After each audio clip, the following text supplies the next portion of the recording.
राधे राधे। आज हम चर्चा करेंगे भाटियों के विषय में, जिसे कहते हैं कि भाटी राजवंश। एक ही बात है।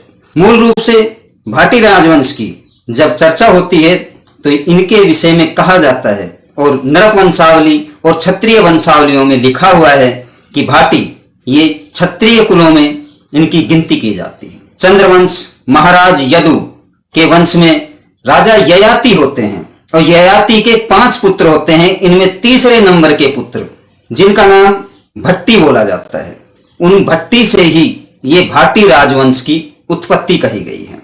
इन्हें चंद्रवंश की एक शाखा कहा जाता है। गोत्र कौंडिन्य है, प्रवर 3 है कौंडिन्य, स्मृतिक और कौत्स, कुलदेवी योगेश्वरी, वेद यजुर्वेद, शाखा वाजसनेयी, सूत्र पारस्कर गुहसूत्र, गुरु दुर्वासा, वृक्ष पीपल और कदम्ब, नदी यमुना जी है और इनका झंडा पीला है। भाटी राजवंश जिसमें राजपूताना के अंदर जैसे जैसलमेर को कहा गया है कि भाटियों का ये एक प्रमुख गादी बोली गई है, और करौली राजवंश जो कि राजपूताना में है वह भी भाटियों के अधीन ही आता है, और अपना ये कर्नाटका में मैसूर गद्दी ये भी भाटी वंश के अंदर ही है। भाटी राजवंश जिसमें बहुत सी शाखाएं हैं, प्रशाखाएं निकल कर गई हैं, और यह जो भाटी राजवंश शाखा है यह क्षत्रिय में यादव की शाखा बोली गई है, और प्रशाखा में ये यदु की प्रशाखा है।